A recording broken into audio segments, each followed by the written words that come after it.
Dr. Evelyn Hart prided herself on silence. Not the frigid hush that falls over a dinner table after an ill-judged comment, nor the sterile quiet of hospital corridors at 3 in the morning. Hers was a cultivated silence, the kind that encourages another person's secrets to unfurl like the petals of a night-blooming flower. In the 12 years she had practiced psychiatry, she had learned to balance attentive stillness with just enough warmth to keep the other chair from feeling like an interrogation seat. Then, Lily Holcomb walked into her office and made silence something else entirely. Lily was 27, slight, dark-haired, and so quiet the world seemed to rearrange itself around her absence of speech. She had not uttered a word in 15 months. The referral from the county hospital listed the usual diagnoses: selective mutism, post-traumatic stress disorder, major depressive episode. What it did not list, because there was no ICD code for it, was what the ER nurse had written in the margin of the intake form. Eyes track every sound, like she's waiting for a voice that isn't there. Their first session stretched on in polite, unbroken stillness.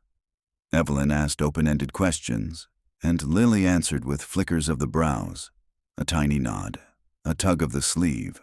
So Evelyn pushed a yellow legal pad across the coffee table between them. Lily wrote in nervous, looping cursive, "They took my voice." "Who took it?" Evelyn asked. But Lily only laid the pen down, folded her hands, and stared past the window toward the pale rectangle of October sky. A week later, Evelyn tried a different tack. "Let's work with imagery," she suggested, placing colored pastels beside the pad. Sometimes drawing speaks louder than speech. Lily hesitated, then chose a charcoal stick. In rough strokes, she sketched a long, low building with a single door ajar, and darkness pouring out of it like smoke. The lines were jagged, frantic, almost vibrating. She finished, pushed the pad away, and wiped her blackened fingertips on her jeans. Evelyn opened her mouth to ask, "What is this place?"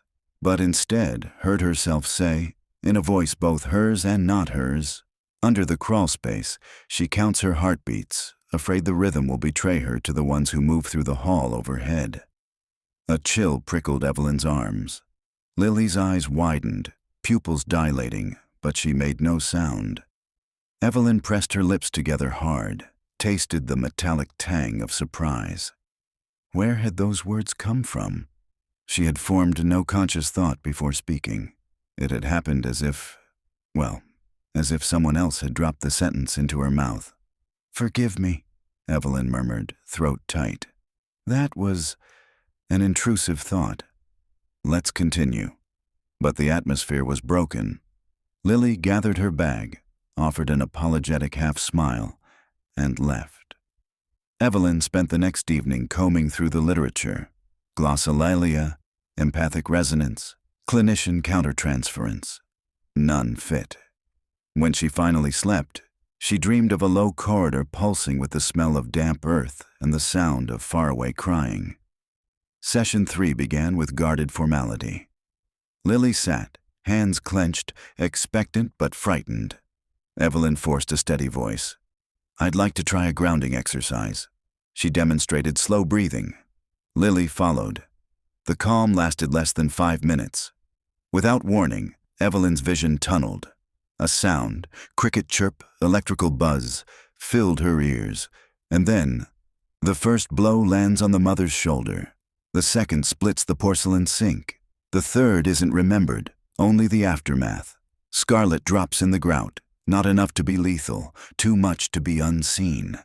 The words rattled the window panes. Lily recoiled, knocking over her water glass. Evelyn clamped both hands over her mouth, heart hammering. She tasted rust again. No, that was real blood. She had bitten her tongue. I don't know why I said that." Her voice quavered. "Are these your memories, Lily?" Lily's throat convulsed, the tendons straining as if she might force a sound through years of disuse. Nothing came. Tears did. Evelyn fetched tissues with trembling fingers. When Lily left, she paused at the door, glanced back, an orphaned thank you lodged in her eyes. and hurried down the corridor. That night, Evelyn sat in the dark of her kitchen playing the recordings from each session. Only her conventional therapeutic prompts were audible. The strange narrations were absent, like a film spliced to remove its darkest frames. Panic rose, cold and slick. Was she hallucinating? Dissociating? She booked an appointment with her own supervisor, Dr. Miguel Santos, for Friday morning. Santos listened with furrowed brow. "Secondary traumatic stress can do strange things," he said carefully. "When a patient won't or can't speak, the therapist's mind tries to fill the vacuum. Perhaps you're imagining what she cannot say. But they feel real, Miguel. I can smell bleach, feel the grit under her shoes." She hesitated. "And the recordings. Those passages are missing." Santos prescribed rest and a brief caseload reduction. Evelyn considered canceling Lily's next appointment. Instead, she moved it to an earlier slot and asked the clinic's receptionist to keep the waiting room door open for ventilation. The morning of session 4 dawned brittle and bright. Evelyn placed 2 voice recorders on the table, plus her phone on record tucked in a bookcase. She greeted Lily with forced cheer. "I may not be able to control these episodes," she said, "but I promise I will not let them harm you." Lily's expression softened, trust mixed with dread. They sat. Evelyn attempted standard cognitive behavioral prompts. "When you think of the night everything changed." Lily shook her head, eyes watering. Silence thickened. Evelyn fought to keep her jaw shut, muscles taut. Too late. "Grandfather clock ticks 12 times. Her mouth shaped the words on its own. "She buries the photograph beneath floorboards loose from years of secret traffic. If he finds it, he'll know she remembers." Lily jolted as though slapped. She stood, fists white. Her lips parted. A rasp emerged, air scraping across long unused cords. Nothing else. Evelyn felt her own body tilt, rivering heat up her spine. The voice returned, deeper now. She remembers the barn, remembers kerosene-soaking straw bales, remembers his boots leaving ash prints across the threshold while the colt screamed inside the blaze. Lily crumpled, arms over her head. A guttural sound burst free, half moan, half plea. Evelyn lurched to her knees beside her patient, but the voice still dictated through her mouth. "Remember, Lily, remember!" "No!" Lily's cry ripped the air, raw, breaking. "Stop! Stop!" It was the first full word Evelyn had heard from her. The unseen narrator fell silent. After a moment, Lily whispered, "I can't. If I remember, it becomes real." "It's already real," Evelyn said, her own voice now hoarse. "But remembering doesn't mean surrender. It means you survived." Lily's shoulders shook. Then, astonishingly, she nodded. They spent the rest of the session in gentle grounding, Evelyn guiding her through the clinic hallway to prove the present was intact. Fluorescent lights, scuffed linoleum, the distant clatter of the copy machine. Reality asserted itself one ordinary detail at a time. When Lily left, Evelyn checked the devices. Again, only silence where the narrations should have been. She ejected the SD cards with shaking hands. Perhaps technology could not capture what did not belong to the mechanical world. The incident forged an unspoken contract between doctor and patient. Neither would abandon the other to the silence. Evelyn cleared her schedule to meet with Lily twice a week. Each session followed a similar arc. They began with breathing, perhaps a drawing exercise. Eventually the possession, there was no polite clinical term for it, slipped through Evelyn's seams. The voice spilled memories. A locked cellar, a belt buckle glinting, the hiss of tires on wet gravel. Sometimes the voice used second person, sometimes third, but always, Lily's silent body trembled at the accuracy. Afterward, they practiced containment. Lily learned to vocalize short affirmations. Here, safe, breathe. Reclaiming her voice in monosyllabic stakes, hammered into the quicksand of old terror. Evelyn's health deteriorated. She developed migraines, ocular floaters, and an intermittent tremor in her left hand. Sleep brought vivid tableau of other people's pain. She told Santos half-truths and promised she was managing. In mid-November, Lily arrived carrying a shoebox. Inside lay the charcoal drawing of the low building, a child's photograph scorched at one edge, and a tarnished key with a ribbon tied to it. "I went back," she whispered. Her voice was rough but steady. "To my grandfather's farm. The barn's still there. Everything else is gone." Something passed between them. Grief, awe, mutual exhaustion. "What do you want to do with these?" Evelyn asked. "Let it tell the rest," Lily said.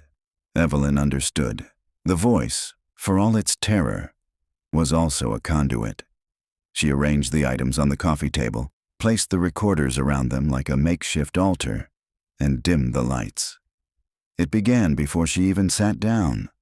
The key turns, tooth by tooth, protesting rust and memory. Door yawns, hinges weeping oil like old wounds opening. Inside, horse tack sagging on nails, the skeleton of the colt unburied in straw turned to dust.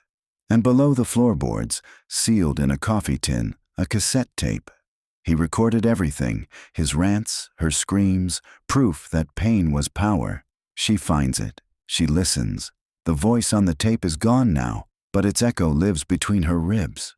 Lily's breathing accelerated. Evelyn's throat burned. The narrator pressed on. "He's dead, buried in the unmarked corner of the field. But his story is still writing itself in her nervous system. She thinks burning the tape will end it. The flames hiss, plastic curling like black petals. But memory isn't plastic. It's kerosene. It soaks everything." Lily clapped her hands over her ears, sobbing. "Enough! No!" The voice rumbled so deeply Evelyn's chest vibrated. "Now the other story." She felt her own pulse falter. "What other story?" Silence, a pregnant pause. And then, to Lily's shock and Evelyn's horror, the narrator began telling Evelyn's childhood instead. "Girl of 7 crouches in the stairwell," it intoned, hearing mother's pills rattle like hail against porcelain. She thinks if she stays quiet, death can't find them. She learns young that silence is a shield and a blade. Evelyn staggered back. "That's not relevant," she gasped, but the voice rolled on. Mother's overdose, foster homes. The day 15-year-old Evelyn took a vow to walk other people out of darkness, even if she never escaped her own. Evelyn pressed her palms to her ears. It did nothing. The voice was inside her skull. Lily rose. Tears streaked her face, but her expression was clear, decisive. She crossed to Evelyn and took her hands away from her ears, holding them gently. "Dr. Hart," she whispered. The first time she had spoken Evelyn's name aloud. "It's your turn. Let me help you ground." Evelyn's knees buckled. Lily guided her to the couch, coaching her through the same exercises Evelyn had taught her. 5 things you can see, 4 things you can touch, 3 you can hear. Colors bloomed back into the world. The voice faded like a retreating storm. When they were breathing in unison, Lily said, "I think it's done now." Evelyn swallowed. "What is it?" "I used to believe it was just trauma," Lily said slowly, choosing each word like a pathstone across a river. "But maybe it's memory itself. It wants witness. It won't stay buried forever, so it finds tongues." Evelyn considered the broken recorders, the vanished audio. "Why me?" "You listened," Lily said. "Your silence made room for it. And once it had your voice, it told what needed telling." Evelyn thought of motherless nights, of studying by flashlight in group homes, of choosing psychiatry to map the cartography of pain. She thought she had outrun her own narrative. But perhaps no one outran anything. They only learned to sit beside it without fear. The next week, the possession did not return, nor the week after. Lily progressed from whispers to full sentences. She described the barn with clinical detachment, as if archiving someone else's case notes. Her nightmares lessened. Evelyn's migraines retreated. They scheduled sessions bi-weekly, then monthly. In February, on a day edged with the promise of spring, Lily arrived early bearing 2 travel mugs. "Almond milk latte," she said, smiling. "For you." Evelyn accepted. "How have you been?" "Good." Voices only in my own head now, the usual kind. She tucked hair behind her ear. "I enrolled in a veterinary tech program." "That's wonderful." Evelyn felt pride bloom. "Animals were your safe place." "Yes." Lily exhaled. "I wanted to share something." She pulled a flash drive from her coat pocket. "From the barn, I found another tape. I digitized it. It's not grandfather's rambling. It's my mother singing lullabies to me when I was a baby. He must have recorded over most of it, but left this scrap." She swallowed. "Memory isn't only poison, is it?" Evelyn's eyes stung. "No, it can be medicine too." They listened together. The tiny speaker thin but clear, a woman humming off key, chuckling when baby Lily sneezed. Tears slid down Lily's cheeks. Evelyn's vision blurred. But this time the tears were spacious, cleansing, not anchored in dread. When the song ended, Lily said, "I think this should be the last session for now." Evelyn nodded. "You know where to find me." They hugged, brief and fierce. Lily left. Evelyn sat alone, mug cooling, and waited. The walls did not speak. The silence felt neither weapon nor shield, but simple room tone, alive with possibility. That night, she opened a new document on her laptop and began to write. Her own story, unfiltered. Not for a medical journal, not for court records, but because memory, like water, insists on a shape. She would give it one before it flooded her again. At dusk, she stepped onto her balcony. The city hummed below, ordinary and miraculous. She closed her eyes and listened to the world breathe, and for the first time in months, she heard only her own heart, steady as a metronome marking the tempo of a life reclaimed.